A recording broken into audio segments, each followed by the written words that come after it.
ready for some football. I don't know about you. Who else could it be but your man Lou? Yeah. The LouieTeeNetwork is powered by MusicHead University. MusicHeads, classes in session. Turn me up. Enroll on YouTube now. Link is in the description. Who else could it be but me, your man, Louie T? Welcome to Thursday Night Football overtime. Panthers, Bears.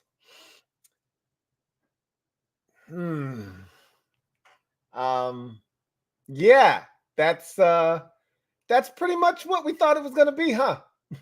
Yeah, 16-13 victory for the Bears as they move to 3-7 on the season. Meanwhile, the Panthers dropped to 1-8. I've already said this. I don't see the Panthers winning another game this season.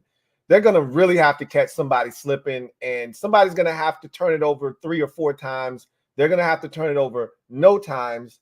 They're going to have to almost be flawless in addition to that because they're just not good. That roster stinks, specifically on offense. It's just a bad unit right now.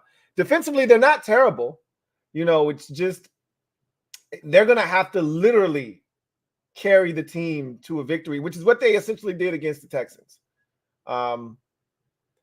Anyway, yikes, that was a bad football game.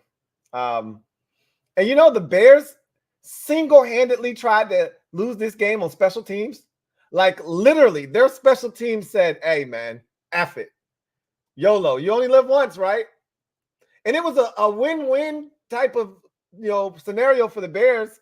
You lose the game, and both teams leave the game at 2-8, and you've got the second and third pick still, and you're good, right?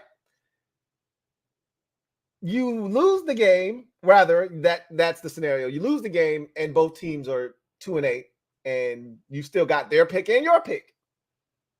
You win the game, the Panthers go closer to number 1, and you stay at number 3. I believe they're at 3, right?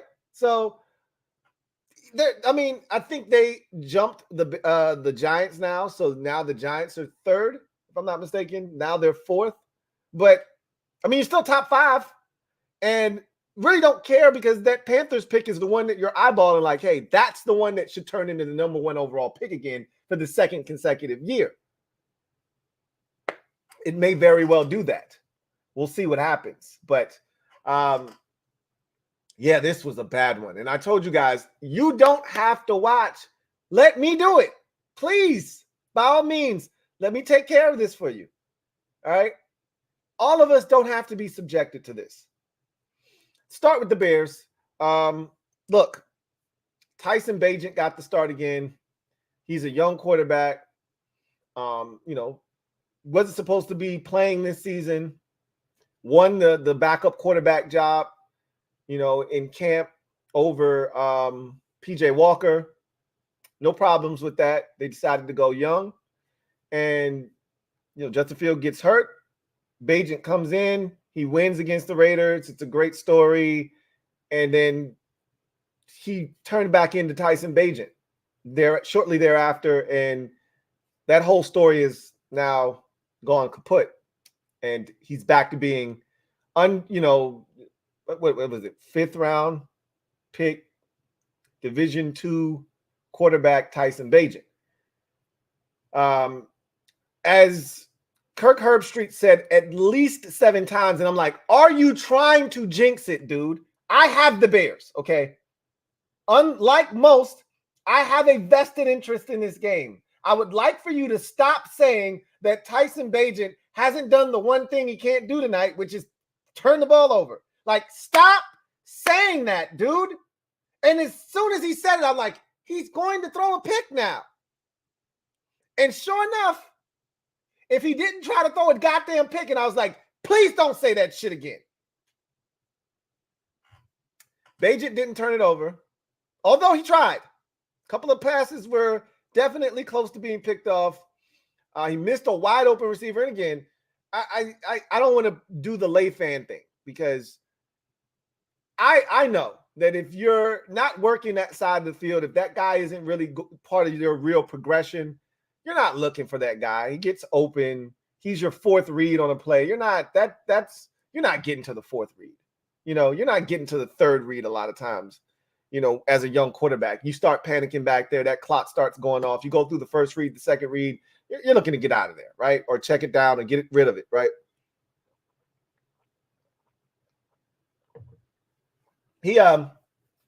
So all in all, I thought he would run a little bit more tonight, take off and scramble, use his legs. He's a really good athlete. He really didn't do that much tonight, which was somewhat disappointing because I thought there were opportunities for him to take off and run and use his legs. But, what I can say is he did use the check down. He did utilize the tight end and the running back side of the backfield quite a bit. And that did benefit them. And as Herb Street said, he didn't turn it over. And honestly speaking, that was the only way they were going to lose this game, right? Special teams single-handedly tried to hand the Panthers this game on a silver platter, giving up a punt return for a touchdown, and then your punter shanking the football and kicking it 26 yards. 26 whole entire yards. And having the Panthers start at the plus 40-yard line.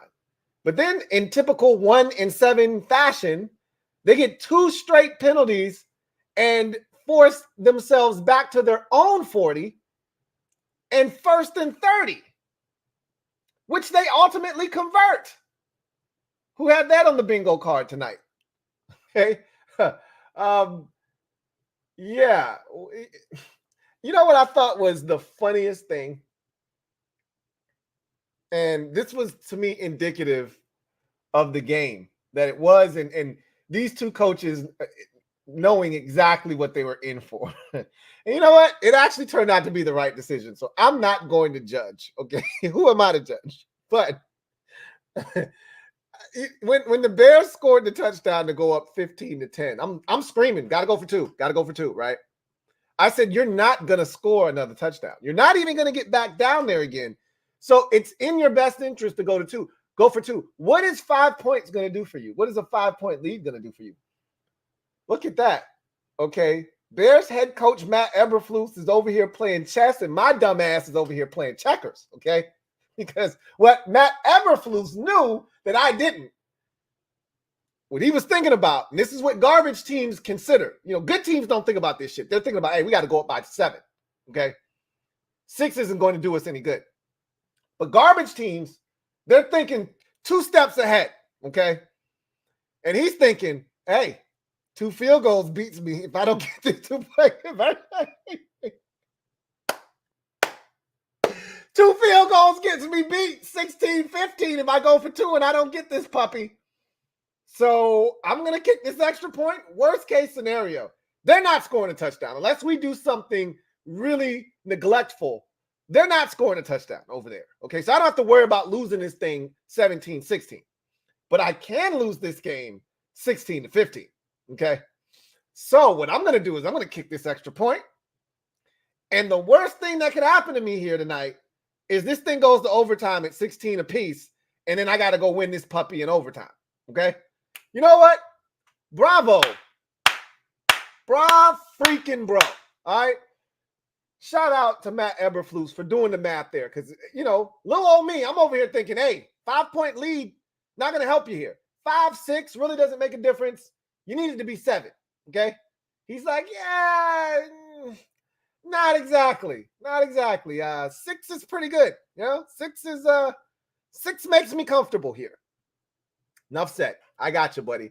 So they don't go for 2, and turned out to be the right decision because Panthers ended up getting a field goal after their punter kicked it 26 whole yards. And, I was thinking, like, Carolina, you really going to punt the football here on, like, 4th and 1, 4th and 2, 4th and 3 from the Bears 41 yards? You really going to punt this? And Frank Reich was like, you damn right I'm going to punt this. And then it netted them a whole, like, 31 yards. They fair caught it at the 10. But, I mean, this is what bad teams do. I thought it was a terrible call. I did not think it was offensive pass interference on DJ Moore. He literally was trying to get out of the way, and him and the guy kind of clipped, heels or whatever. Like, come on, bro. That is not pass interference. That's not OPI. But they got him for OPI on third down, which would have, extended the drive, and then it would have made that Panthers punt a moot point, and it would have made it a bad decision, and it would have made them look like peons. But instead, the OPI pushed them back to their own, 11-yard line. They go draw on 3rd and 19 and get nothing. And now the punter is punting from his own goal line, and he kicks it 26 yards. So there you have it, right? At the end of the day, it benefited them. They get the ball back, and they go in reverse to come back and get the first down on 4th down and ultimately settle for a field goal. And credit the Panthers for, making it competitive, getting the stop that they needed. I thought the Bears were going to be able to, put themselves in a position to, burn out the clock, make the Panthers use their timeouts and all of that good stuff. And they didn't. They got the ball right back to, they try to screen on 3rd and like 6 or 7, and to no avail. And they had to punt the ball, but they did get 2 first downs on that possession, and that put them right around midfield. And so it put them in a position where a punt here, and I was like, let's see if this clown's going to, shank it again. And this time he kicked it well. They fair caught it at their own 10-yard line. And so they had to go 90 if they wanted to win, and roughly, let's call it 45 if they wanted to, let's call it 55 yards if they wanted to tie the game, roughly somewhere in there. And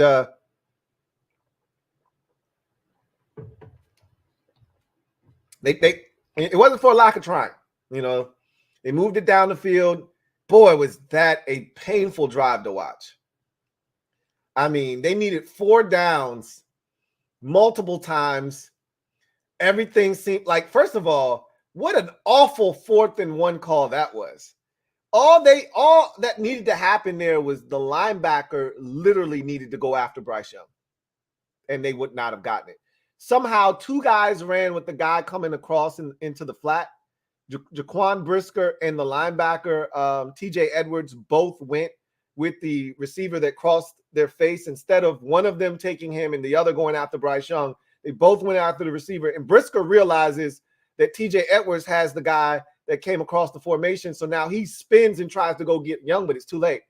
And I'm like, Young, what are you doing, bro? Go get the first down. He's kind of like running sideways. He's kind of scared. He's not a big guy. He don't want to get hit. Like, bro, go get the first down. You're running towards the sidelines like you already got the first down. Go get the damn first down. But that was a terrible 4th down call. Their offense is horrible. And to think, and as a Washington fan, I was looking at him. Remember that Thomas Brown guy, right? Remember him, the guy that we were all talking about? Hey, man, this guy could be it. Offensive coordinator coming from the Rams. That's their offensive coordinator in Carolina. That shit is horrible that they're doing this year. And I get it. It's not a lot of stuff, right? I don't want to kill him as a play caller either, but that was a horrible 4th down call, okay? But they got it. Hey, all's well that ends well. It's all, as a wise man once told me, all's well that ends well. That was a painful drive to watch. I mean, they worked for everything that they got. And then finally, their head coach, and this is the only gripe that I have. And I get it, the play calling there, they literally went for, 7-8 yards, and it got almost picked by Sanborn, the linebacker. But if you're going to kick the field goal here, why don't you just get 5 or 6 yards? And again, it's not like they threw it 40 yards down the field. He threw it to the tight end, and it would have been like an 8-yard completion, but it was almost picked off. Like, give me something safer. Give me something easier, right? Give me something out of the backfield to the back. You could even spread them out and then go draw, right? Just something. They expect a pass here, right? You still got 2 timeouts. You've already burnt one of them, so the game's over if you don't make the field goal. So spread them out, right? They think it's a pass, and then you go draw. Maybe you get 6 or 7. Maybe you get 4 or 5. That field goal wasn't bad. It wasn't missed by more than, 4 yards. So I get what he was like. They weren't gonna get 10 yards on one play. He knew that. But if you knew you were gonna kick the field goal, why not get 5 or 6 and then kick the field goal? And again, they tried. I just didn't like what they did to try to get it. Make it obvious that you're gonna kick this field goal here, right? Anyway, field goal falls short from 59 yards. And Pinheiro looked over like, hey, I gave it a shot. Nothing worse than the kicker looking over at the coach and saying, hey, I tried my best. What? One of my favorite movies is Dumb and Dumber, And in one of the lines, Lloyd says to Harry, what a bunch of pathetic losers. Or he calls him. He said, what a pathetic loser. And he goes, no offense. None taken. Man, the Panthers are a bunch of pathetic losers right now. And I don't say that to be mean. They're just not good. It's hard to watch. And, their head coach is a nice guy. He doesn't curse, so I always like making fun of people who don't curse, not because it's cool to curse, but because of the words that they substitute, almost like watching back in the day a USA movie when they would put on a movie with a bunch of curse words and they would substitute the worst words for the curse word, right? He's one of those guys that says stinking, right? For everything, Guys, what a good stinking effort, like the Dion commercial freaks me out because he's like, man, stop playing. Quit all that bull junk. Like that always freaks me out. Bull junk, right? Like you can't come up with a better way to say bullshit than bull junk, right? Got to be a better way to say something else, right? Whatever. There's some nice guys over there. The Panthers are. Those are some nice. The kicker misses. He reminded me of the guy from the Jordan documentary, The Last Dance. The white, the gray hair curly guy that was beating Jordan in the coin game, and he goes, Pinheiro looks over after he misses the 59-yarder. He's like, I gave it a run, coach. Man, both of these teams right now, as constituted, are unwatchable. Bryce Young comes back. Justin Fields comes back, and the Bears become watchable again because I'm dying to see because they got a decision to make. They could very well have the number one because people forget Kyler Murray is coming back this week. The Cardinals are going to win games. Matter of fact, the Cardinals are going to win this week. The Cardinals are going to win this week. They're getting Kyler Murray and James Conner back this week. The Cardinals are going to win this week. So they're probably going to end up with the number one overall pick again. Can you afford for the second year in a row to pass up on what everyone perceives to be the best quarterback in the draft? You had a chance last year. You said, nah, we're going to roll with Justin. He's shown us enough. We're giving him some weapons. We want to see what it looks like. Can you afford? Now, this is different because last year it was like, yeah, Bryce Young, too short. CJ Stroud comes from Ohio State. Will Levis, not interested. Yada, yada, yada, right? This year is different because people are talking about Caleb Williams like he's the next coming of Andrew Luck or Joe Burrow, right? Or even Trevor Lawrence, if you want to go to a lesser degree, right? They're looking at him in that context. Can you afford to pass up on that because you want to keep working with this? So these final, 7 games that are left in the season for the Bears, this is a big effing deal. These 7 games, you got a decision to make. And I don't envy Ryan Poles. It's a great position to be in terms of knowing, hey, if I want to replace Fields, I'm going to be able to do it either with Carolina's pick or my pick. I'm going to be able to do it. But The question is, do you want to do it? Or do you want to trade that pick to someone else yet again? It's a tough position to be in. Fields is going, I feel like Fields is going to have to show me something, because even if I'm not sure, I can't deal with him being injured every year. I think this is the second time in 3 years he's been banged up. I can't deal with that kind of incompetence, right? You got to be on the field. Availability is the best ability. If you can't even be available for me, what are we talking about here? I can't wait to see what he does the final 7 games. He may fool them, or he may school them, right? And if he schools them, they feel good. They can trade the pick to whomever, the Giants, whomever wants Caleb Williams, get King's ransom for it, and then they can continue to stockpile picks into the future. That's what they've been doing.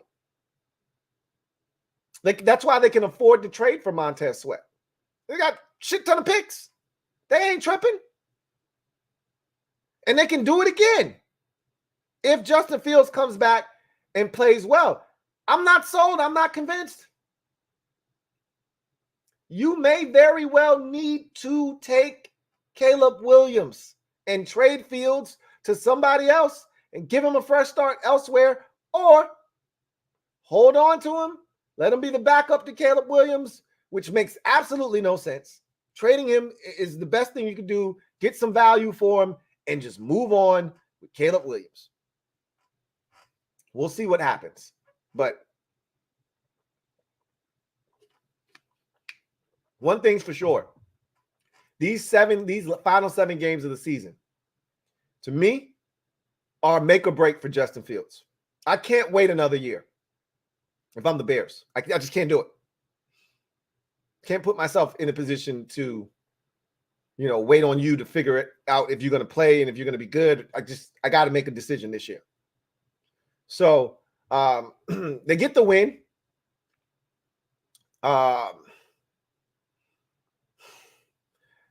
That's an interesting dynamic too, though, because I don't know if I love their staff in Chicago. I don't know if I love Luke Getsy calling my plays. I don't know if I love Matt Eberflus as my head coach.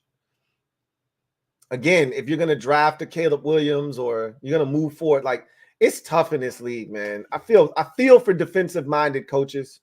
I really, truly do, because you get stuck with this type of rap, right? Hey, you got to find an offensive coordinator. Now, a guy you better be damn good is essentially what I'm getting at. You better be Robert Saleh, where you got these boys playing on a string, essentially, defensively. And you're like, look, just give me anybody, a quarterback and anybody calling plays, and we should be fine, right? Most of these dudes, though, don't look like they're living up to the billing.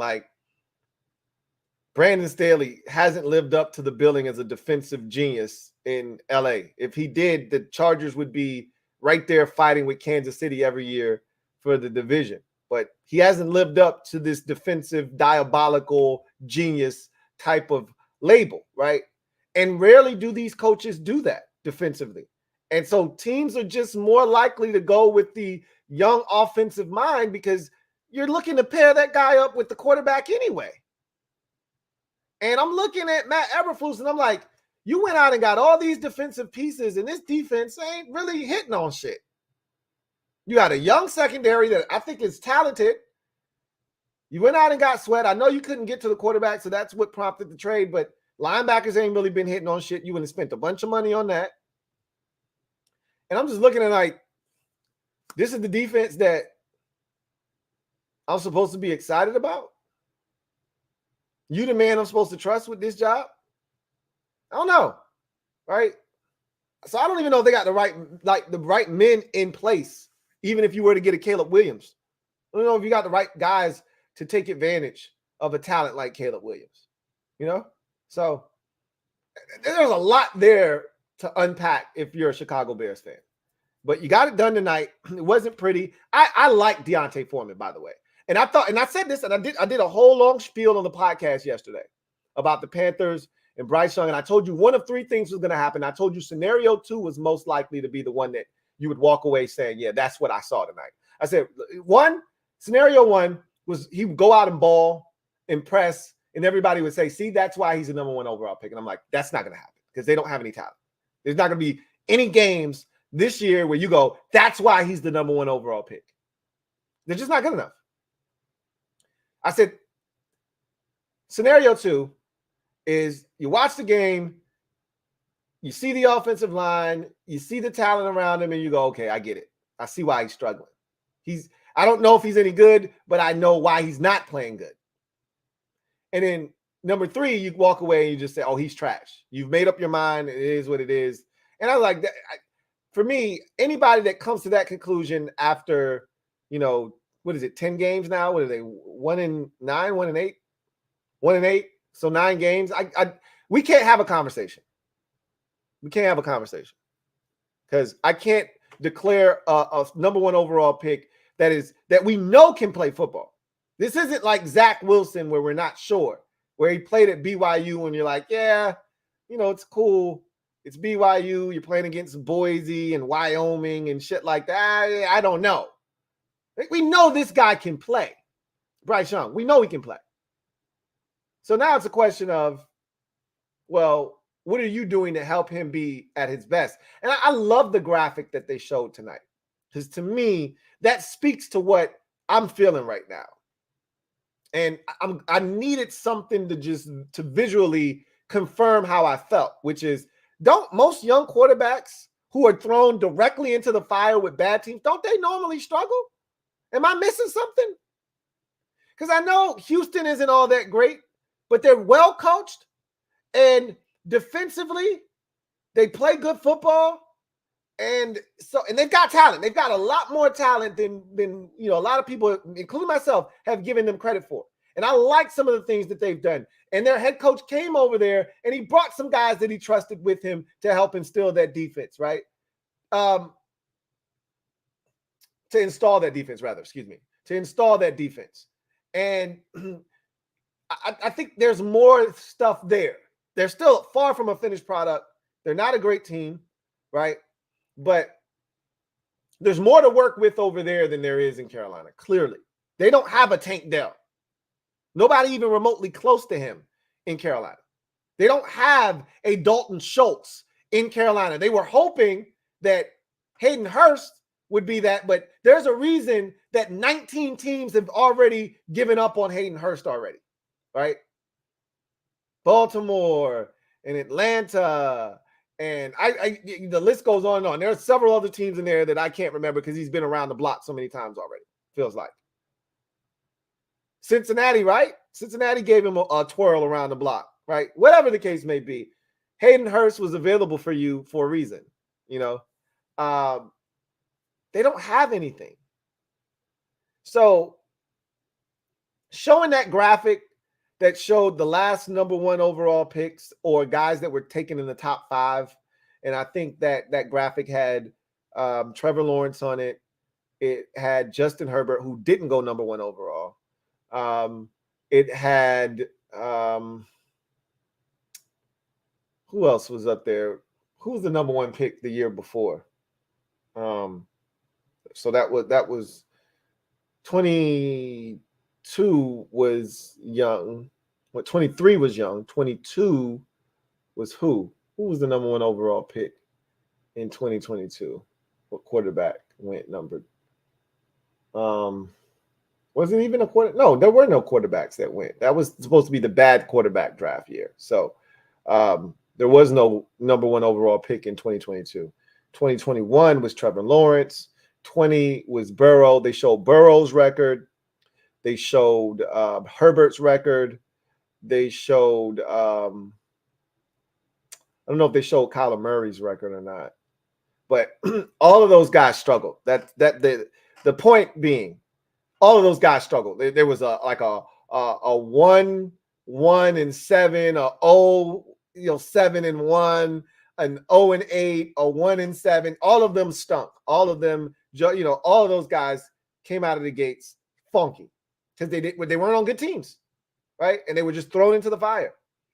I think Bryce is going to be fine. I still like him, and I'm not moving off the spot. I'm not wavering. It's a bad situation.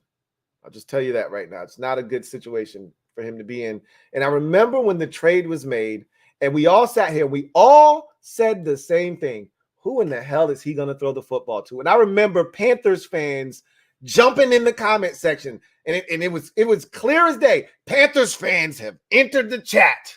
They jumped in and said, hey, we went out and got Adam Thielen. We have Hayden Hurst. We got this guy and we have that guy. And I was like, oh, okay. DJ Chark, yeah, that's you. That's the guy you try to convince me. Okay. We'll see.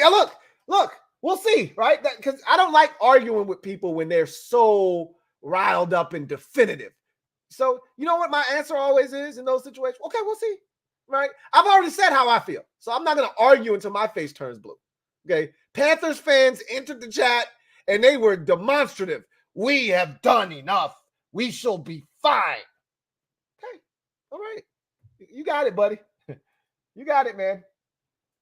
No doubt about it. You got it.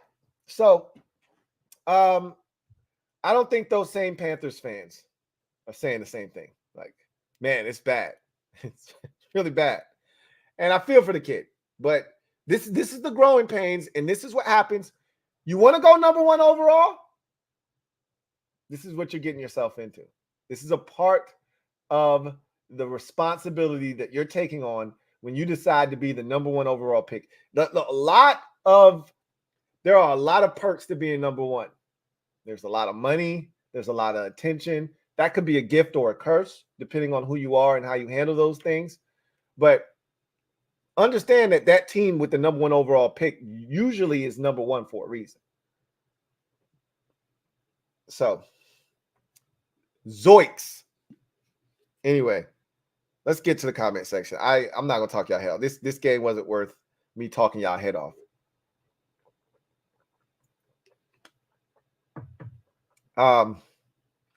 Frankie, yo. Thank you for the super chat. Greatly appreciate you. Thank you for being a member of the MOBB, who writes, that kick by Eddie Pinheiro will be the reason why I will always prefer a kicker like Sly. At least he has the leg to make those. I told you can't get me to be upset at Joey Sly. I'd much rather, just like you just said, I couldn't agree with you more. I'd much rather go down with a guy like Joey Sly who might miss because it's off to the left or the right, but he won't miss because it came up short. Okay? That's what won't happen. Okay? Like Pinheiro went out there, he knew good and well, I can't make this shit. Right? But he's not going to tell a coach I can't make it. He's going to go out there and he's going to give it his best shot. But hell, both of the kickers tonight, when Cairo Santos made it from 49 and that bitch barely made it over the bar, probably looked like he might have been good from like 52, maybe 53. And I remember Kirk Herbstreit saying, hey, I don't know about this after the false start. He's like, that one didn't clear the bar by much. And I'm thinking the same thing. Like, do you not just punt this thing? And Eberflus like, hell no, we ain't punting shit. I don't know how many times we going to get down here. Hey, Kairos, kick that bitch again, man. Put a little bit more into it. And sure enough, my wife was sitting next to me and she was like, I don't know about this one, babe. I was like, me neither. We going to see. Because me and Boss were talking shit, right? Because I was getting Boss's picks for the week. And boy, his sheet is nasty. I said, Boss, this shit going to put you out of commission. I said, this shit going to put you out of commission right here. You got about 6-7 losses on this sheet, buddy. He said, nah. This the sheet right here that's gonna bring me back. I said, nah, this shit gonna put you down for good. And he picked Carolina. And I said, bro, that's a loss right off the bat. What you doing? And he said, nah, I'm telling you, that defense gonna tear his ass up. He's talking about Tyson Bagent. Go tear his ass up. I'm like, you don't probably know their best defensive player ain't playing tonight, huh? He didn't know that. I wasn't gonna tell him. He was convinced that he was on the right side. So you stay over there. Stay on that side over there, man. So he said, I'm gonna call you after they win this game. Because I'm usually right. I said, okay. I'll be waiting. That phone call never came. And I knew it wasn't coming. Right? Cairo Santos kicked that bitch, and I looked over at my wife, and she said, He made it. I said, yeah, it's going to be one of those nights. It ain't going to be much. But they're going to get enough of these field goals to win this damn game. At one point, I thought they were going to win this game on 5 field goals. Seriously, I didn't think they were going to score a touchdown tonight. I thought they were going to win this game like 15-10, 15-13, some shit like that. But I'd much rather go with the big leg. I mean, in this day and age, you got to have a kicker that can kick it from 60, really. Like, it's no excuse. It's too many dudes out here with huge legs for you to have a dude that you get to 54 and 55, you questioning if he can get it there. Like, that ain't no way to live in today. And with a team like Carolina, and I get it, it's not easy to find a quality kicker, and they feel like they got a quality kicker in Eddie Pinheiro, so they're not gonna just move on from him. But hey, man, when you know your shit stink, and you know it's gonna come down to you kicking field goals, you got to have one of these dudes. You got to go to college and get you one of these young boys that can kick it from 62, because as you can see, you're gonna be in a lot of these close ball games, and you're gonna need every single point. You can't be punting because you at the 40-yard line and it's 4th and 11. That's a 58-yard field goal. You better be sending your kicker out here. If you can, especially if you Carolina. That's a good point, Frankie, yo. Red Wing 01. Thank you for the super chat. Greatly appreciate you. Thank you for being a member of the MOBB who writes, wow, that was just as terrible as we all thought it would be. Still funny to me that Chicago helped their draft stock by winning. Isn't that crazy? You know, that's a great position to be in. We win, we win. We lose, we win. We can't lose. Right? It doesn't really matter what happens tonight. They're not trying to lose to Carolina. But, you know, at the end of the day, they know they're not going anywhere this season. And the future is going to be determined by what they do with some of this draft capital, whether they trade back, you know, and collect more picks for the future. And that's ultimately what helps them get to where they want to do, you know, be, you know, or they finally make selections and they start adding talented football players, or they get the quarterback of the future, whatever. Like, ultimately, the picks are going to define Ryan Poles, not the moves he made to acquire the picks, but the picks themselves, right? And that's why finding out about Justin Fields is huge, because Justin Fields isn't his quarterback. He didn't select him, right? You had all this capital. You were number 1 overall last year. You said, hey, I'm going to give Fields more talent, more weapons around him, and I want to see what he does. That last year wasn't a fair assessment. And he's right. It wasn't a fair assessment. You've given him more weapons, and he gets hurt, and he's going to play in these final 7 games. He was 11 touchdowns, 4 interceptions, but really that came in 2 games. Other than that, he was awful. These 7 games are going to be a referendum on Justin Fields. And if he doesn't get it done, if I'm Ryan Poles, I got to move on. So it's a great place to be in when either you win the game or you lose the game, but either way, you're winning overall. It's not often that we say a game's going to be bad and it lives up to the billing. I think the last time we said that, and it was last year, Colts and the Broncos. Remember that one? Was that 11-10? That was the overtime one, right? Man, Denver was bad last year. Yeah, and it was Matt Ryan. Boy, that was a funk fest. It's not often that we see that one coming a mile away, predict it, and it happens. But that's exactly what happened tonight. Exactly what happened tonight. Video channel. Thank you for the super chat. Greatly appreciate you. Thank you for being a member of the MOBB video channel. Right. Sup, Luke? Sup, video channel. Thoughts on Frank Reich in Carolina. I've already given you my thoughts yesterday on the podcast. You know, I don't have a problem with Frank Reich. I think he's a good NFL coach. I don't think he was the right man for the job. I liken it to what happened in Vegas, right? And he's not Josh McDaniels. So let's just nip that in the bud. He's a much better coach than Josh McDaniels. He's a much better leader of men than Josh McDaniels. But I thought they already had the right man for the job in-house already. Could you imagine them taking Bryce Young, number 1 overall, with them having the interim coach that they had last year, Steve Wilkes, the mentality that he instilled in that team, running the football, being more physical than the opposition. And Young just had to come in there and hand it off. And then once you get teams loading up the box, you go play action fake, and then you're able to hit Adam Thielen with more space. You're able to hit, Mingo with more space. You're able to hit some of these receivers with a little bit of room to run. It would have changed everything. He would not look as bad as he looks right now. But instead, they go away from that model. They open it up, and they're emptying the set. Like, think about it. They're emptying the set as if they got 5 receivers that they can even put on the field that scares anybody. They're emptying the set with an offensive line that is average at best. And I'm just looking and saying, what you supposed to be doing here? Right? But I think Frank is in a tough spot because he's coaching for an impatient owner. Okay? He's coaching for an impatient owner. And I think David Tepper understood that this year was going to be tough.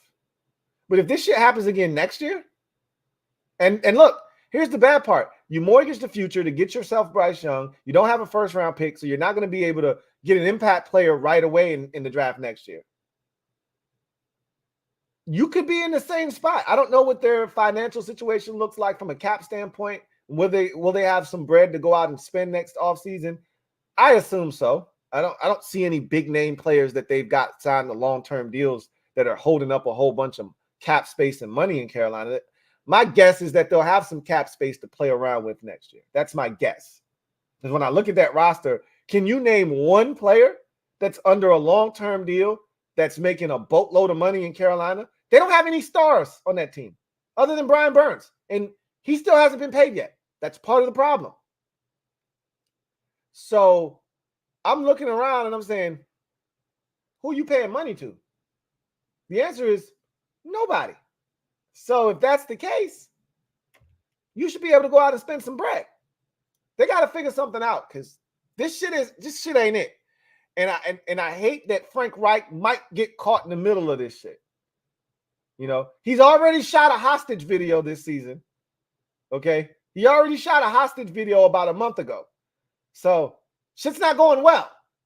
I can tell you that. I like him as a coach personally, but I don't know if he's the right man for this particular job. Just like the Raiders with Rich Bisaccia, I think they had the right man and they let him walk away. I thought they had the right man for the job already in Steve Wilkes, and they moved on from him. And so I think Frank Reich may be in over his head on this one, but we will see. Marcus Bradley, thank you for the super chat. Greatly appreciate you. Marcus Bradley writes, both teams are butt, Lou. Makes you feel better about our comms. Huge game Sunday, jumping on a plane to Seattle tomorrow. Let's roll these boys. Hashtag NHO, hashtag we outside. Well, you know what you need to do, right? I always tell you, though, I don't ever take solace in being able to point at another team and laugh and say, at least we not them. Because that's not the point of, what this is all about. Them being, one of the worst teams in football and being able to say, well, we not them, doesn't make you that much better. Okay. All it means is you're not in the same place that they're in, but you ain't winning shit. You ain't going to the playoffs. When the playoffs start, you were sitting in the same spot they sitting in. They already realized they were going to be sitting there a lot faster than you did. Okay. That's it. Both of these teams knew they were sitting on the couch. They're going to be sitting on the couch come mid-January and probably early October. Okay. We're still trying to figure out if we're going to be joining them on the couch in mid-January, or are we going to be joining them on the couch, say, late January, right? So I think because I think there's a game on like the 7th or 8th of January. So I call that mid-January. I guess that's still early January. So the question is, will we be joining them early January, mid-January, or late? We'll see. I don't like looking at other teams and saying, well, at least we're better than them. that doesn't do anything for me. That doesn't move the needle for me personally. DJ23, thank you for the super chat. Greatly appreciate you. Thank you for being a member of the MOBB for 9 months. Who writes, we the only team that made the Bears look good, LOL. Us and the Raiders. But I hated the fact that they brought us up, and I knew it was going to happen. I was like, I was over here dodging. I'm telling you, I was bobbing and weaving. Ha, ha, ha. And then old Al Michaels, I knew it. I said, he's the savvy vet. He's going to bring it up. And soon as Kirk Herbstreit said, hey, we saw these Bears about a month, I was like, shit, here we go. Here we go. We saw these Bears about a month ago. And I'm like, oh, shit. And Al Michaels is like, yeah. And we saw them, and they put up 40 points, and then the play happened. And I was like, maybe he won't come back. He didn't finish his sentence. I'm like, maybe he'll just leave the shit incomplete. Of course he's not. He's like, yeah, they put up 40 points on the Commanders. And what a game it was for them that night. We were all surprised. And I'm like, thanks, Al, for reminding us. You know, we already. And then they proceeded to talk about Montez Sweat for 2 hours. And I'm like, this is going to be it's going to be interesting. Because I'm like, y'all know he ain't going to get no sack tonight, right? He going to get a lot of pressures. They'll soon figure that shit out, though. I'll let them figure that out on their own, man. I like Sweat. So I'm not going to talk about him like he wasn't a good guy here. JD Sports Talk. Thank you for the super chat. Greatly appreciate you. JD writes, Sweat, 8 pressures. That's the most by a Bears player in a single game since 2020. Just like you predicted, T. Watch him develop. LOL. I mean, he was doing that shit here, right? Like, everything we saw tonight, we've seen for 5 years out of Montez Sweat here in Washington. You know, he's the quintessential Brandy edge rusher. Almost doesn't count. Almost doesn't count. You're right. Like, how many times is he going to almost get there? Hey, but chart it as another pressure. Hey, put old Sweat down for another one of those pressures, man. Those are nice. Now, again, pressures are great when they actually impact the play. You get enough of those that impact the play, and you're not going to get any complaints out of me. How you watched the game? If you watched the game, you said he had 8 pressures, okay? I watched the game. I saw maybe 2 impactful of the 8, okay? The very first pressure of the game where Bryce Young had to throw it away, I consider that an impactful pressure. There was another one where he started to collapse the pocket and Bryce Young had to get out of there, and I consider that a pressure that was impactful. All the rest of them, I don't think he did anything. Like, you know, they would call his name, and I'm like, what you calling his name for? He didn't even do anything. Like, it'd be Yannick Ngakoue getting the sack, and they'd be like, well, you know, Montez Sweat, they can't double team Sweat. I'm like, what are you talking about? You know, the pressure was from inside with the rookie Pickens, and then Yannick Ngakoue cleans it up, and you're talking about Montez Sweat for what? Anyway, I digress. John Cedillo, thank you for the super chat. Greatly appreciate you. Thank you for being a member of the MOBB. My guy John writes, "Sup, Lou? Sup, John? Hope all is well. The Carolina offense is hard to watch, but there isn't a ton of talent on that side. There sure isn't. I try to stay away from the B word on draft prospects until time for contract negotiations. Side note, Dallas equals front runner. 110% spot on. I don't always have to wait until contract negotiations on young quarterbacks or young draft prospects.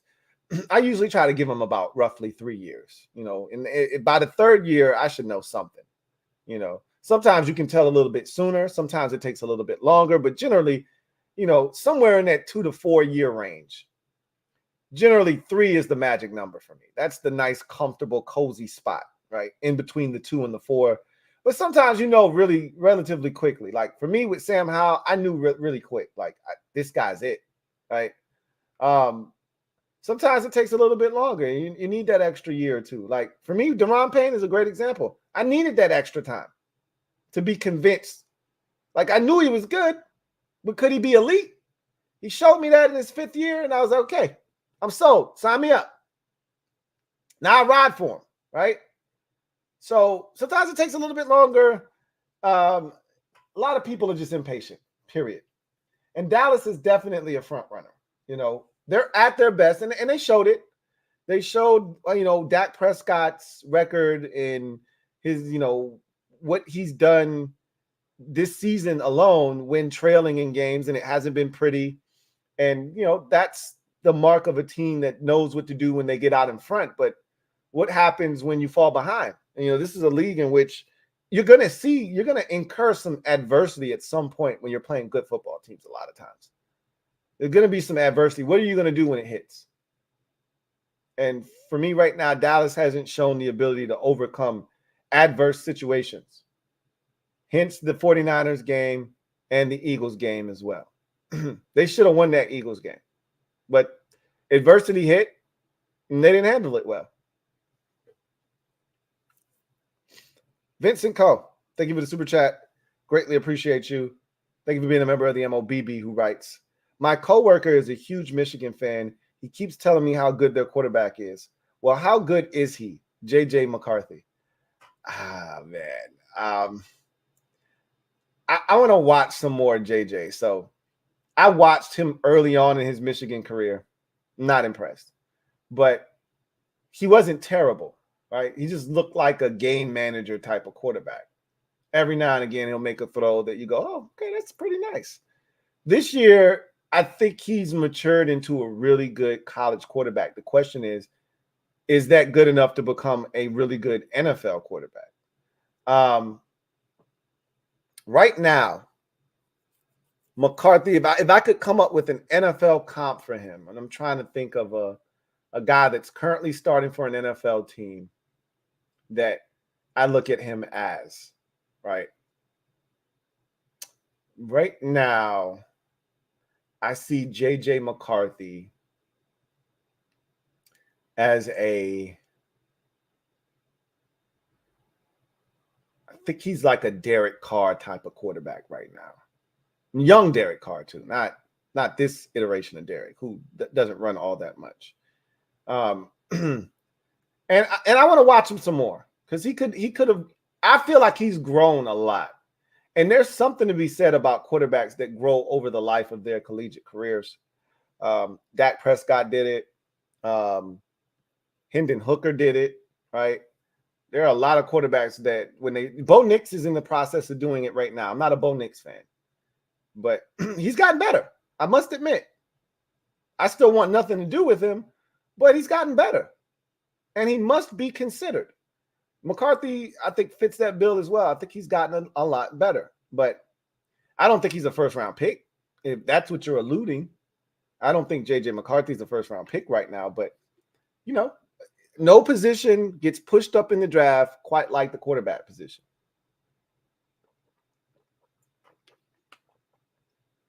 Could he find himself in the first round? Sure. Usually, these things work themselves out. So we'll see. JD Sports Talk, thank you for the super chat. Greatly appreciate you. Double up. Thank you for doubling up. Who writes, bigger threat, NFC East with Dabo, Caleb, or May? The bigger threat would be Caleb. Like, I'm not afraid of Drake May. I mean, he's cool, but he didn't move the needle. Caleb has a chance to be special. I'm not saying he's going to be, but he's got all the talent and the ability to do so. Drake May could come in and be really good. And I think he's got the ability to help a team and be a really good quarterback, right? But Caleb Williams is I think has a chance to be a real needle mover. So I'll just say this. I would prefer him not to be in my division. If he is, I'm not scared. I'm not running. But I would prefer him not to be in the NFC East, if at all possible. But, we'll see what happens. I'm not I'm not ducking anybody. I don't care that much. I'm more concerned about my situation. Less about everybody else, is more about what the hell we got going on. Mike Jink, thank you for the super chat. Greatly appreciate you. Thank you for being a member of the MOBB, who writes, what's up with my boy Miles Sanders, man? Shaking my head. Go Birds. It's been rough for him this year, man. He started out as, the guy, typical Miles Sanders fashion. He gets injured in camp in the preseason. So he doesn't get all the reps that he probably should have, but he was back in time for week 1. And he promptly has one of the biggest plays in the game, a fumble, of course, in typical Miles Sanders fashion. Fumbles the ball, and that turned out to be the biggest play in the game. And the Falcons end up winning that game. Bryce also threw a bad interception, if not 2 of them, to the same dude, as a matter of fact. I think they threw 2 picks to the safety that they got from the Bengals. But Sanders' fumble, I thought, was a much bigger blow in the game as to how things were going. But, I don't know what happened, whether it was he fumbled again, or if he got injured and they just started going in a different. But it got to a point where he wasn't even seeing the field, bro. 2 weeks ago, I think Miles Sanders might have played like 7 snaps. They were giving, Black Shear and Chuba Hubbard all the work. And I'm like, is he hurt? And they was like, nah, his ass ain't hurt. There you go, right there. And they put the camera on him on the sidelines, and he was over there looking real sappy. And I'm like, damn, bro. Damn, homie. Last year, you was the man, homie. F happened to you. Chasing that dollar bill. I ain't mad at you. I ain't mad at all. What that money mean to you? Katria Davis, thank you for the super chat. Greatly appreciate you. Who writes, what do you mean Dallas is a front runner? So essentially what he's saying, what I'm co-signing, is that Dallas is really good when they're in the lead. Okay. And that goes on all fronts. Leading in the game, leading in the division.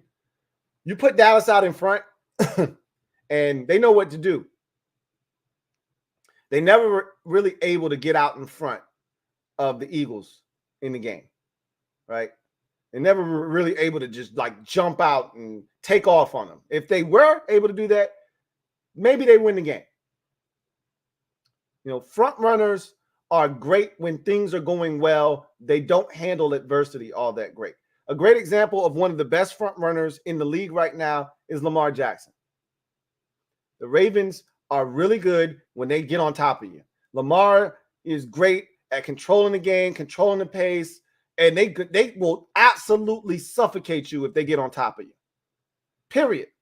We saw it against Detroit. We saw it against Seattle. That's who they've been in Lamar's career. They get to the playoffs, they get adversity, they don't know how to handle it. And they usually lose that very first game because they're front runners. When shit's going well and everything's lined up for them and they're out in front, tough to deal with. But when adversity hits, that's when they struggle. And that's been Dallas this season, right? Great when they're out in front. Things are tough for them when they got to work from behind, when they're working from a deficit. So that's what he meant by front runner. The Cowboys are great front runners. When everything's going smoothly, look out. Special teams jumps in, they're scoring points, defense is picking up. When you're playing New England and you jump on Mac Jones, it gets ugly quick. When you're playing defense and you jump on Matthew Stafford, it goes quickly, it goes great. When you're playing defense and you jump on Zach Wilson, it goes great. What happens when Brock Purdy and the San Francisco 49ers punch you in the mouth? You don't respond. Literally, you had the lead at halftime against the Eagles. Jalen Hurts comes down, goes on a beautiful drive, and throws a dime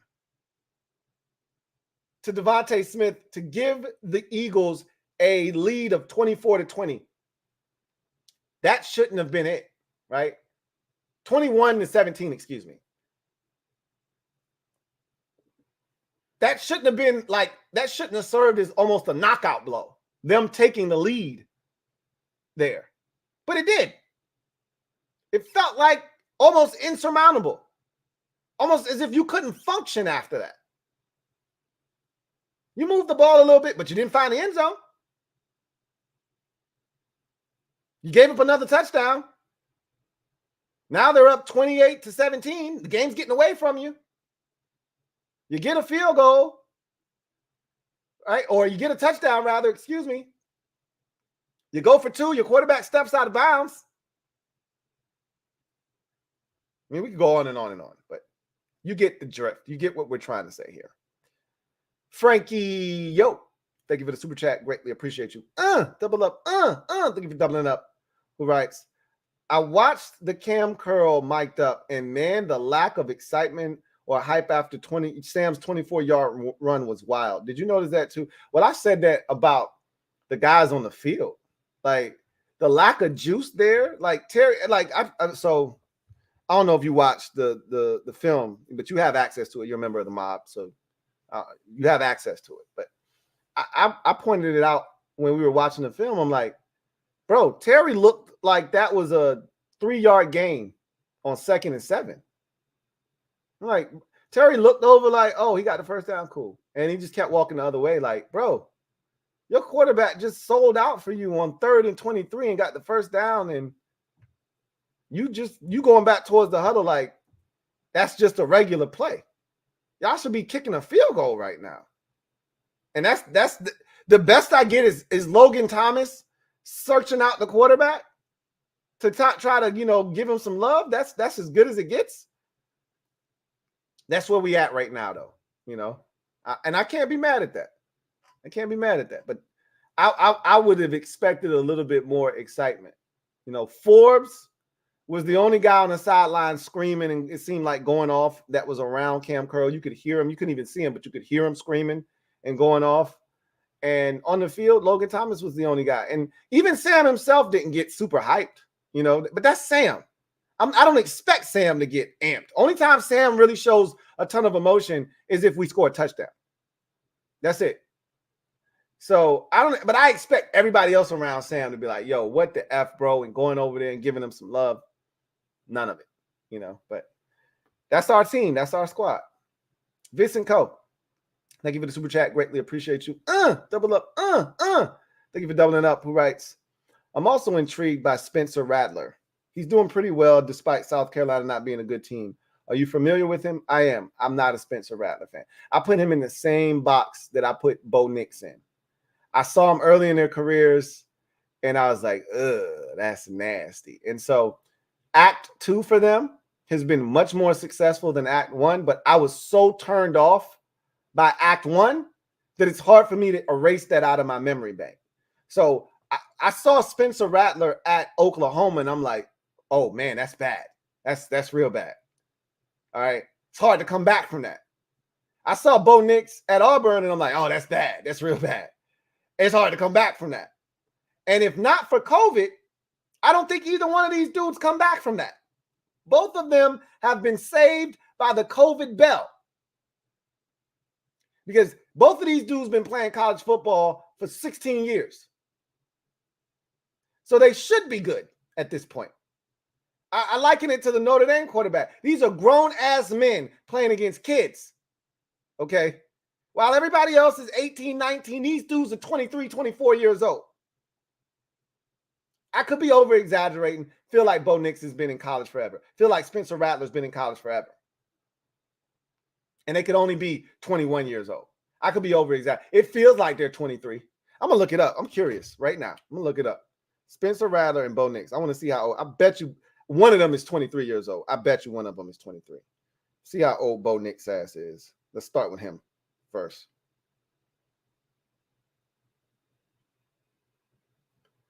See. That bastard is 23, and he'll be 24 in February. Okay? These are some grown-ass men playing against kids. Now let's check on the old Spencer Rattler here. Spencer Rattler ass is 23 years old. He just turned 23 in September, though. So he's not as old, but he old as shit, too. He's 23, right? So, again, I'm good on both of those dudes. And this ain't the NBA. Age don't really matter.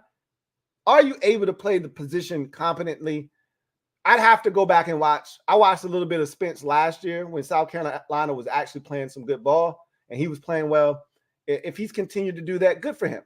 Good for him. But neither one of those dudes have blown me away when I've watched them. But again, that doesn't mean that they can't be really good, pro prospects. So this will be an interesting quarterback draft class because there's a lot of dudes that's played a lot of collegiate ball that's going to get opportunities. Penix is another dude. How old is Michael Penix? His ass got to be 3 years old. I remember him playing against Justin Fields when he was at Indiana. Michael Penix ass got to be 23 goddamn years old as well. Yeah, he's 23, and he'll be 24 in May. So, yeah, his ass old as shit too. So, yeah, a lot of these dudes took advantage of COVID, man.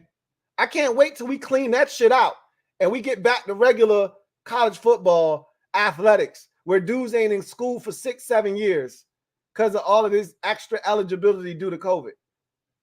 I think we about to flush the rest of these dudes out this year. I think this is like the last of a dying breed, and thank goodness.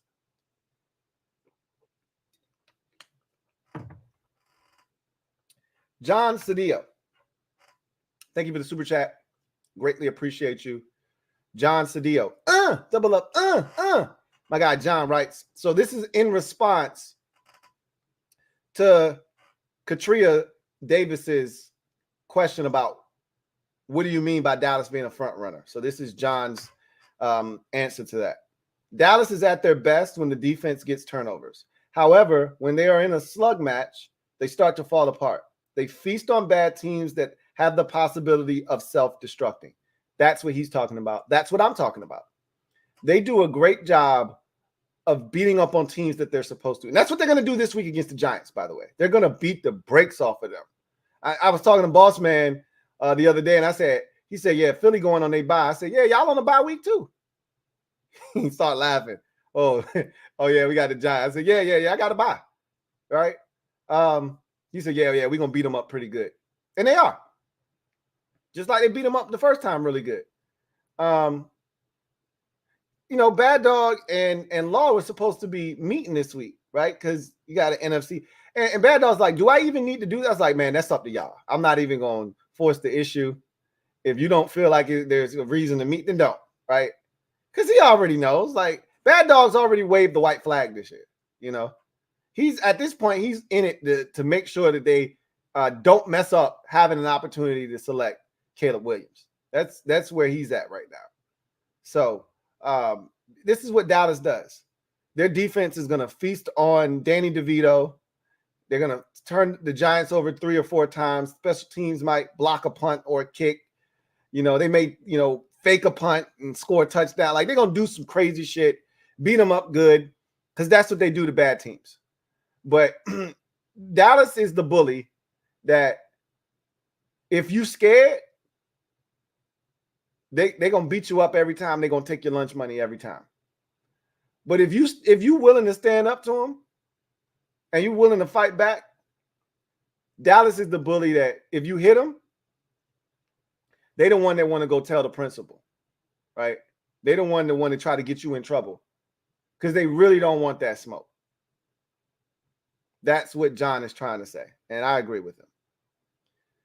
Mike Jinks, thank you for the super chat. Greatly appreciate you. Double up. Thank you for doubling up. Who writes, thoughts on Bijan and Arthur Smith? So now, I don't really know, like, is there an issue there?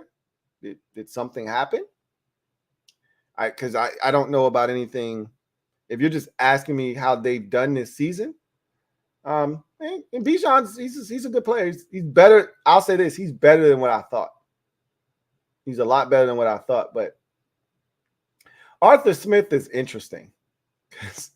He's a different dude. I actually like him. He's one of those dudes that kind of wears his emotions on his sleeve. He's got a dry sense of humor. I like Arthur Smith, but I don't think he's going to work in Atlanta. I think he's going to end up running out of time in Atlanta ultimately.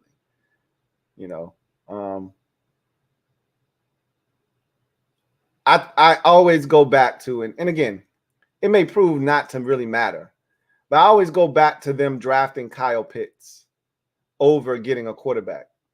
Mac Jones was available. I thought they should have been the one to take Justin Fields, personally. I thought they should have been the team. They still had Matt Ryan, and I felt like you could have drafted Justin Fields. Matt Ryan knew what was good, and you could have sat Justin Fields behind Matt Ryan for a year. Even if Matt would have been pissed off because you selected and wanted out, just Matt, shut up and play this 1 year, and then we'll make sure you end up somewhere else where you want to be to finish out your career. But that's how I would have.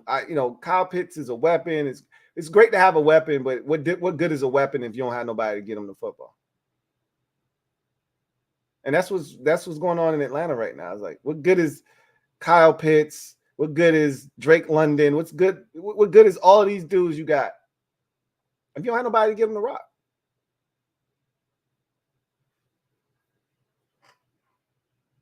Anyway, I digress. I'll just take a few comments and then we'll get out of here. Derek B says, did you see the vicious decleating Chip Hubbard put on Tez? I don't see any reason why B-Rob can't do that for Sam. It's all about want to. I missed that. I didn't see it. I missed that one. I didn't see it. Bears, Derek B says, the Bears have a plan to feature Tez. They move him around more in a half than we did all season. I mean, I don't know if I saw them move him anywhere other than defensive end, right? Did they kick him inside on the play? I missed that, right? If they did. But look, they're going to get their money's worth out of Montez Sweat, as they should. Okay? You spend almost $100 million on the dude, we're gonna feature you all right. So we'll see how it goes. Miss Perry says, I've never heard Tez's name called this many times in a game ever. I concur. And a lot of times they called it for no reason. I'm like, Tez, if he got chipped, they were calling his name. Like, yeah, look at Montez over here. They're using two guys on Montez. So I'm like, bro, chill. They chipped him. He didn't do anything. Why are we calling his name? Right? Like I said, there was a sack by Yannick Ngakoue where interior pressure caused Bryce Young to leave the pocket, and Yannick Ngakoue circles around and gets him.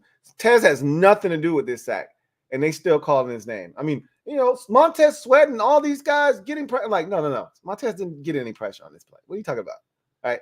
They were just calling his name because there's no star power on either one of these rosters, especially when Carolina's on offense, meaning the Bears are on defense. There's no star power. So the Bears, when they're on offense, DJ Moore is the only name that matters. There was no Brian Burns, so there's no star power on the Panthers side of the football defensively. They got nothing on offense. All you can talk about is Bryce Young. Conversely, the Bears on offense, DJ Moore there, and on defense, they got Montez Sweat. So that's the name. Like, literally, if they were putting together a marquee for the game, it would have been what I did, right? Bryce Young and DJ Moore. If DJ Moore were hurt tonight, you know who they would have put on the marquee probably? You guessed it. Montez Sweat would have been on the marquee for the Chicago Bears. That's how bad it is in Chicago right now, right? So there you have it. Derek B. The Bears being more worried about losing from 2 field goals after a touchdown going up 15-10 tells you what time. Somebody else got it too. Get out of my brain, Derek B. Get out of my brain, dude.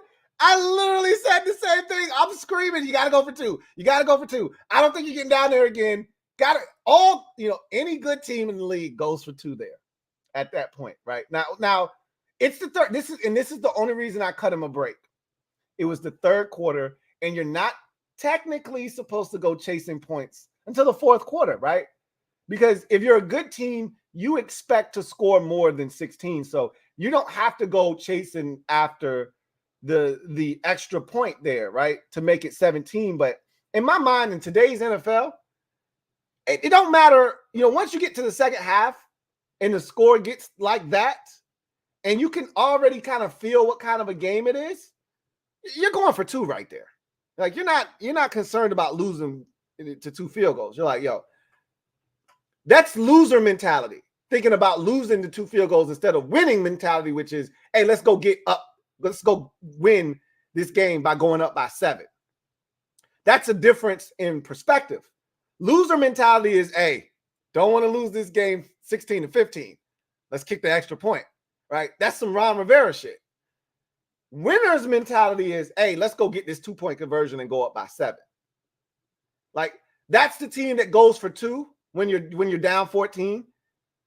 That's the team that goes for 2 and says, I'm trying to either win the game on my next touchdown, or I can tie this bitch up with a 2-point conversion the next time if I don't get this one.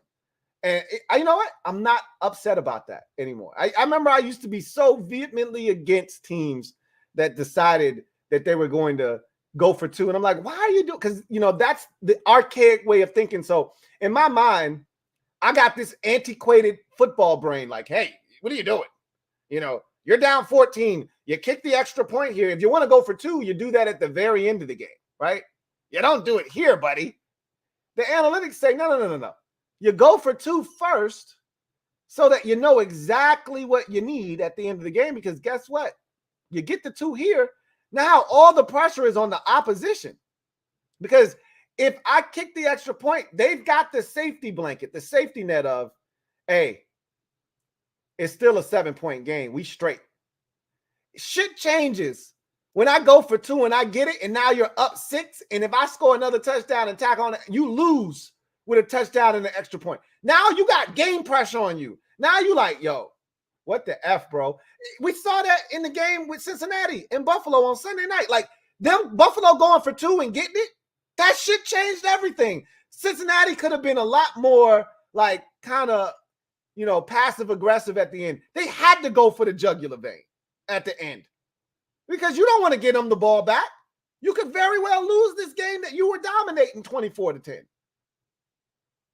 That shit changes everything. And their coach, and again, you gotta know thy opponent, and you gotta know thyself, most importantly. And Matt Eberflus said, I know what I'm dealing with over here, and I know who the opponent is. I'm gonna take this damn extra point. Okay. And I'm not mad at that. He was playing chess. I was over here playing checkers, what it turns out to be. I was playing checkers. He was playing chess. JD Sports Talk, thank you for the super chat. Greatly appreciate you. JD writes, what needs to happen for you to have more faith in your team? Beat Seattle. Imagine the hype going into Dallas on a 3-game win streak. EB keeps his job. What needs to happen for me to have more faith in my team is for them to not let me down continuously, for them to not, as my guy Derek B likes to say, for them to not pull the Lucy on me and pull the ball out when I go to kick it, right? As a fan, how often is it that we start to believe, and just when we start to believe, like a great example for me this year, I don't have to go back to past years. I could bore you with the laundry list of times that I fell for it hook, line, and sinker, and then they let me down. But let's just go to this year, right? We lose to the Eagles. First game of the season against the Eagles. We lose to them in overtime in a game that we should have won. I'm so hyped after that game, right? I'm outside now. That's where the outside originated. I'm outside. All y'all talking all this shit, y'all can go inside, because we can beat teams like Philadelphia. And I'm puffing my chest out. I'm beating my chest. I'm talking cold, hard cash after that game. We're going to win the next 3 games. And when we see y'all in week 8, it's going to be for first place in the division, because y'all going to lose to somebody. And they did. I called that. I didn't think it was going to be the Jets. Thought it was going to be the Dolphins. But whatever. I didn't care who it was to. All we had to do was hold up our end of the bargain. The Jets did the dirty work for us, getting them the 1 loss that they needed. And then we needed to hold up our end of the bargain, win 3 straight against 3 opponents that were there for the taking, in the Bears, the Falcons, and the Giants get to 5-2, and then you have the showdown with Philadelphia at home in Week 8 for first place.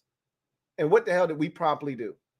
Give up 40 to the winless Bears, lose the game, beat the Falcons, give us a little bit of confidence, go on the road and score 7 whole points and lose to the Giants 14-7. You want me to have confidence? How? It's going to be tough. It's going to take more than a win on the road against Seattle and beating the Giants.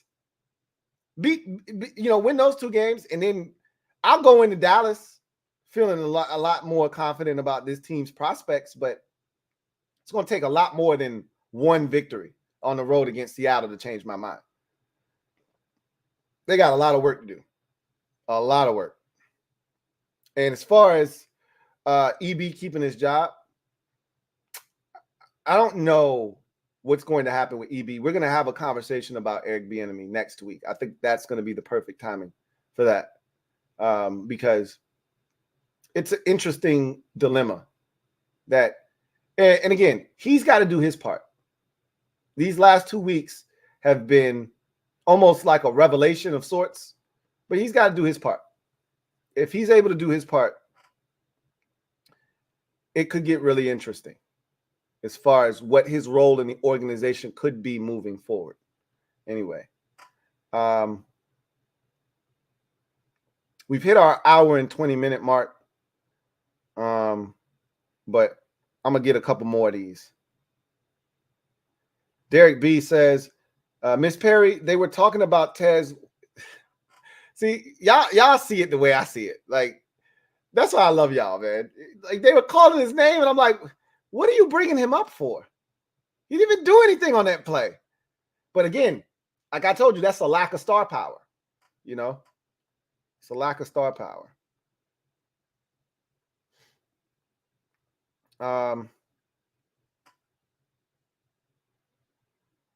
Kevin, the PRF says, is there any playbook that babies a quarterback more than the Panthers? One open door for 4 yards, deep and 0 windows to throw into. I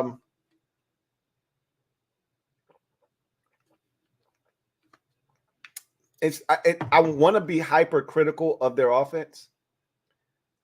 I think it lacks true direction, but what are you really going to accomplish with the group that they're putting out there? The biggest play that they had tonight came from a practice squad guy named Michael Strand. Like, what are we supposed to do with that? This is a guy that came from Indianapolis last year on the practice squad, and that's why he's in Carolina and was on their practice squad, because Frank Reich knew him from Indianapolis. Like, what am I supposed to do with that when your biggest play comes from a practice squad guy?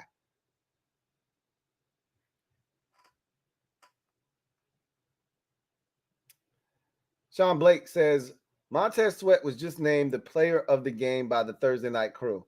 How many sacks did he have tonight? Ha. Did they really call him the player of the game? Did they really do that? Because I always turn the game off before any of that shit is. Once the game's over, I turn TV off. So I couldn't tell you what was said after the game, who was the player of the game, who they're going to interview, none of that shit. I got shit to do. I'm always going live, so I don't have time to stick around. Seriously, Sean, did they really call him the player of the game? Man, they're down bad in Chicago, man. Yikes. If that's true. If that's true. Red Wings, and to your point, no sacks. 8 pressures, though. I was told it was 8 pressures. Hey, I was told he had 8 pressures tonight. Hey, I don't know, man. Red Wings 0-1, right? Sweat looked unguardable out there because, of course, he did. Now watch Chase have 3 sacks on Sunday. Ha ha. You really thought Tez looked unguardable? You really thought that he was unblockable tonight? I didn't see that. I thought early he was playing with a lot of juice. He looked to be heavily involved early. As the game wore on, I saw old Bull Rush Tez coming out to play. And yeah, but hey, it is what it is. Mike Lowry writes, living life on the edge this week, LOL. Chicago was my sole survivor pick. I saw that when I was typing out. I was like, woo, Mike. I told you, but look, as you get deeper into this thing, you start making questionable decisions. This is how people get eliminated. You start making decisions that you wouldn't normally make because it's that time. But look, you got away with it. And now you get to sit back on Sunday and relax and not have to sweat. You sweated it out Thursday. Now you don't have to sweat on Sunday or Monday, right? You're not going to win this week because there were a couple of people that somehow, some way, beautifully had Dallas still available at their disposal. Dallas isn't losing to the Giants. So at least they are going to survive, if nothing else. So, but yeah, you were definitely living on the edge. I would not have done that. I would have found another game. That would not have been the one that I would have gone with. But I digress. You got it done. And again, never take advice from me in the survivor pool. I ain't won one of them things. So don't ask me about nothing. I should be taking advice from you. Sean Blake says, I'm not over losing to this Bears team, man.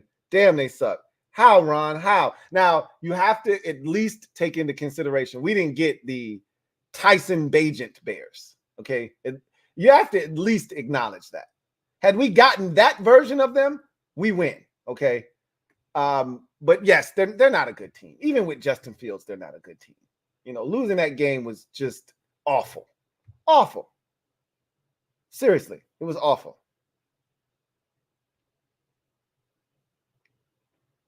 Let's see.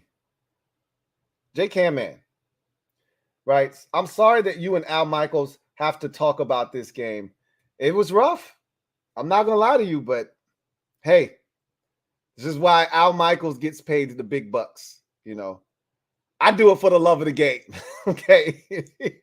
Al Michaels gets paid the big bucks to talk about it. I just do it for the love of the game, man. It's a little bit different on my end. Let's see. Derek B says, winning the game on offense must be nice. I mean, I guess you could say they did that. Tyson Bagent on 3rd and 7. I did not think they were going to do this. I thought they were going to go conservative, hand it off, get 2 yards, be 4th and 5, run off 40 seconds, punt the ball. Panthers get it back with like 36 seconds and no timeouts and need a field goal. I thought that's what was going to happen. They dropped Tyson Bagent back and threw a slant. I said, excuse me? Excuse me? Tyson Bagent on 3rd down with the game on the line? Well, goddamn. Well, goddamn, son. Goddamn. Okay. And he got it done. Hey, how about that? Must be nice. You're right. It must be nice. Sean Blake says, you see Eberflus trying to explain Fields' injury status before the game? Wow, amazes me how someone like him and Arthur Smith explaining Bijan causes things to open up away from ball has a job. See, I didn't see what Arthur Smith said about Bijan, but the Arthur Smith thing was weird last year with Marcus Mariota, if you remember that, right? Certain guys don't have a way with words. Arthur Smith he's a funny dude, right? And I've heard him be funny, like the whole mustache thing over the offseason, during the preseason. He was funny with that, but he's one of those guys that I think is awkward. And you can tell some dudes that are just awkward. And Arthur Smith, I think, is one of those dudes that, like, he's a brilliant football mind type of guy, but publicly he can be awkward at times.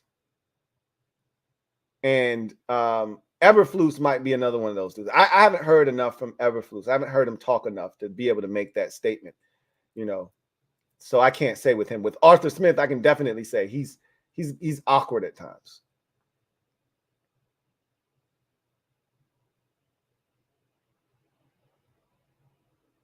Niners fan Right.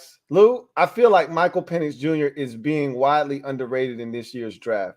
His arm is really good, and his game against Oregon was insane. Has your opinion of him changed? So this is my problem with Michael Penix Jr. And I didn't watch the Oregon game, so I'm gonna be honest with you. And I heard it was a great game and yada yada yada. And I watched a little bit of the USC game, but that was more about the running back than it was Michael Penix, which is fine. My problem with him, even at Washington, and this goes back to his Indiana days, it's either it's a deep ball or it's nothing. Like he'll launch it deep, but can he work the field intermediate to short consistently without making a mistake? That's what I want to see from him. I know he can throw the deep ball.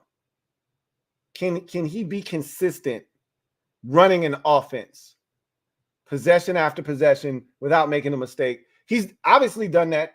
Washington's a top 5 team in the nation right now. They haven't lost a game, and they're putting up big time numbers. And the game against Oregon was reportedly, excellent battle between two quarterbacks that are going to be, highly regarded in the upcoming draft. If you feel a different way about Bo Nix, Penix is going to be interesting. I think he's going to be really interesting. I'm rooting for him because just off the strength of him being left-handed, I'm rooting for him. We need more left-handed quarterbacks in the NFL. So I'm rooting for like hell for him. But to be honest with you, I still have my doubts about him. But I told you I don't watch enough college football. I'm not gonna lie to you. I use the weekends to try to spend time with my family. And even though my wife is a ride or die, and she'll sit there, if I say, hey, let's watch college, she'll sit there and watch college football with me all day if I ask her to. But I know that's not what she wants to do. And I'm not gonna be selfish. So I'll peek in every now and again if I see a game's tight, and I'll check it out. But for the most part, we watching some shit that we can both get into. So I do my homework, and this is why sometimes it's a little tough, because it's a lot easier if you're doing your homework throughout the course of the year as the games are going on. I'm more likely to do my work afterwards, which is fine. Penix is interesting to me because my biggest gripe with him has been it's either the deep ball or it's nothing. So I want that Oregon game. I want to see it, and maybe I'll watch it over one of these breaks, kind of get a little bit more familiar with some of these QBs. But I think he's underrated in this draft because the two guys at the top have kind of separated themselves. And then you could probably throw a lot of these other dudes. And what I brought up is something that I think a lot of people have taken a look at. And it's like, how old are these dudes? How long have they been playing college football anyway? Like, I think there's something, and I've said this already, I think there's something to getting guys that have played a lot of football. The more you've played, the more you've seen, the faster you'll be able to acclimate yourself to the NFL game. I do think there's something to that. But at the same time, he's 23. Bo Nix is 23. And I think who else? And Spencer Rattler. Somebody else had brought up Spencer Rattler. His ass is 23. So a lot of these dudes have been doing it for a very long time, to the point where you're like, bro, you should be dominating at this point, right? Penix is going to be interesting, though. He's going to be interesting because I do think there's some talent there. And I liked him when he was at Indiana. So I do think that there's a chance he could be really good, but we'll see. I can tell you this. As we get closer to the end of the college football season, I'll be watching his ass, and he'll be under a microscope. And when they get to that Big Ten champion, to that Pac-12 championship game, I'll be watching, and they'll be in it. So I'll be able to tell you something.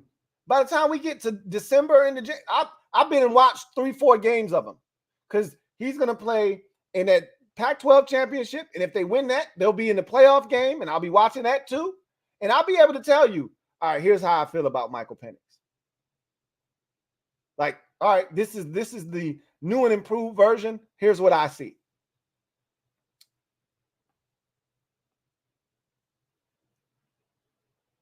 All right, let me get out of here. All right. I thank you guys for joining me tonight. This was a lot of fun. A lot more fun than I expected when I saw Panthers and Bears on the schedule. But you guys always do that. You make it fun. So I appreciate y'all kicking it with the kid, coming and chopping it up with me. Yeah, it was a bad game. It was what we said it was going to be. But somebody had to win it. And fortunately, I was on the right side of this thing. And usually, and I told you guys this all the time, when it's two bad teams, just go with the home team, man. Don't make it hard, okay? If the Panthers were the home team here, I still might have picked the Bears, though. They're that bad. They're that bad. But, it made it a lot easier on me that the Bears were at home. It made it a lot easier that they were at home. But even that shit don't always bail you out when two bad teams are playing, okay? But I should have went with my theory when it was the Rams and the Packers. I'm so done with Green Bay. But generally, that's how the shit goes. The home team finds a way to win when it's two bad teams. Anyway, I digress. That's going to do it for me, your man Louie T, here on Thursday Night Football Overtime. Bears get the win, improve to 3-7 on the season. Meanwhile, the Panthers drop to 1-8. And I think Bryce Young is going to continue to struggle this year, but I still have hope for him. I want to see Justin Fields come back. These last 7 games are going to be huge for him. Just like I think these last 7 or 8 games are going to be huge for Kyler Murray, right? Because Arizona's going to have a decision to make. This GM and that head coach, they didn't pick Kyler Murray, so they could give 2 shits about Kyler Murray. The same thing could be said for Justin Fields. That head coach and that GM have absolutely zero ties to Justin Fields. So guess what? If you don't get this shit done, we can move on because we didn't pick you. Same thing with Kyler Murray. I'm going to be watching both of those boys like a hawk the rest of this season. Because if they don't get the shit done, I don't blame either one of those franchises for moving on. And that's just the truth of the matter. That's going to do it for me, your man Louie T. Y'all get out of here. Y'all have a good one. God bless. Good night.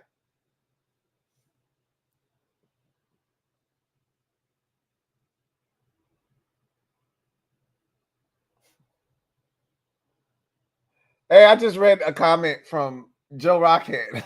He said, they said sweat so much that he thought it was CNC Music Factory. I had to read that one. I had to read that one before I left because that's actually really funny. I had to leave that one before I got out of here. That was a good one. That was a good one. That was a good one. All right, I'm out of here, man. Y'all get out of here. I'm done. Y'all have a good one, man.